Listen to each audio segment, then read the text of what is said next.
Hello everyone, this video relates to low interest loans. That's also found under the fringe benefits.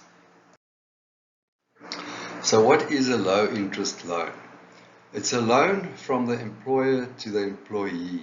So if there is no such a link, then it can't be a low interest loan.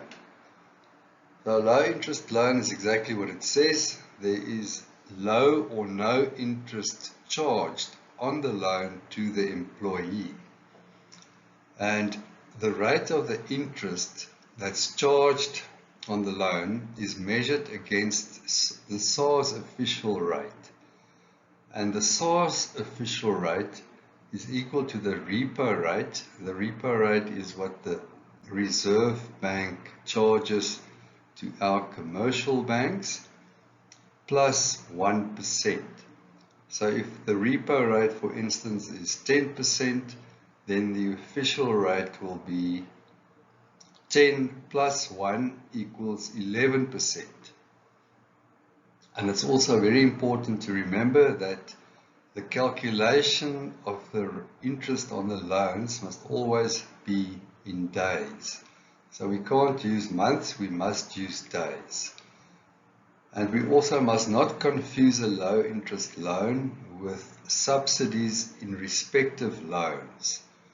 An employer can also pay a subsidy on behalf of an employee. But a subsidy will relate to a loan that is obtained by the employee from a third party, not from the employer.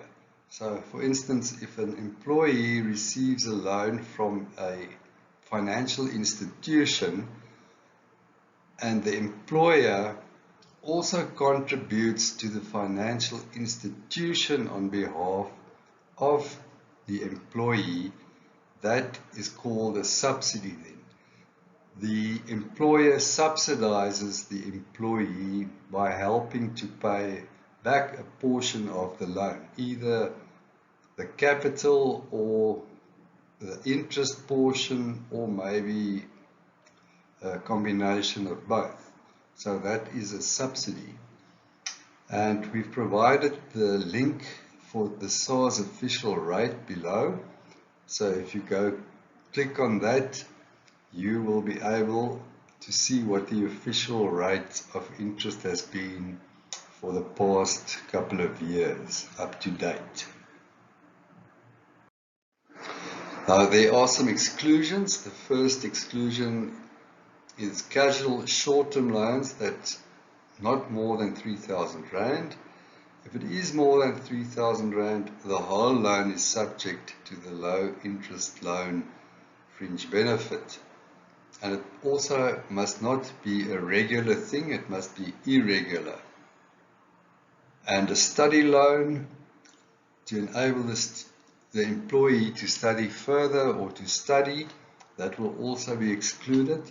But if, for instance, the employer or the employee, decides not to study, then whatever is left of the loan that has not been paid will be subject to the low interest loan stipulations. And then a loan of 450,000 Rand, not exceeding that, to buy a residential property by the employee, and the market value of the property must not exceed 450,000 Rand, and the employee's remuneration proxy must also not be more than 250,000 Rand. So those loans will also not be subject to the low interest loan fringe benefit.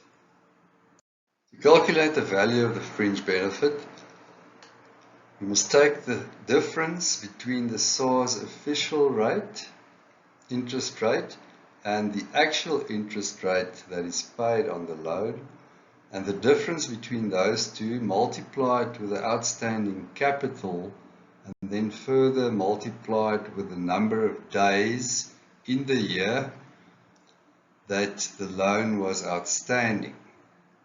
So in this year, the total is 366 days as it is a leap year. Now we're looking at a deemed low interest loan. So it applies when an employee lives in a house that is owned by the employer.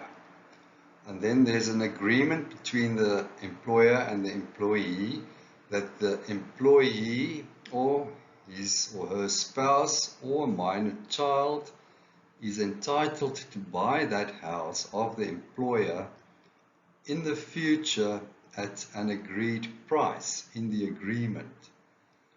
And the agreement must also stipulate that there must be a rental paid by the employee at a certain percentage of the agreed contract price in the agreement.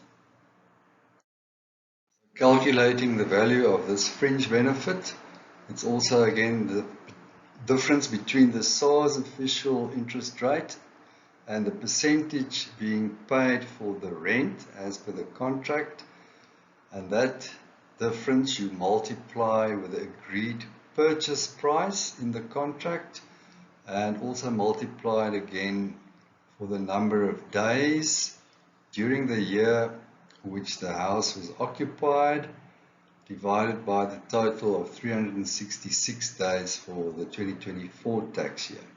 Or it can be calculated as the difference between the agreed purchase price multiplied by the SARS official rate and multiplied by the number of days the house was occupied and divided by 366 days, and that answer you deduct the rent expense that was paid and the difference will be the fringe benefit.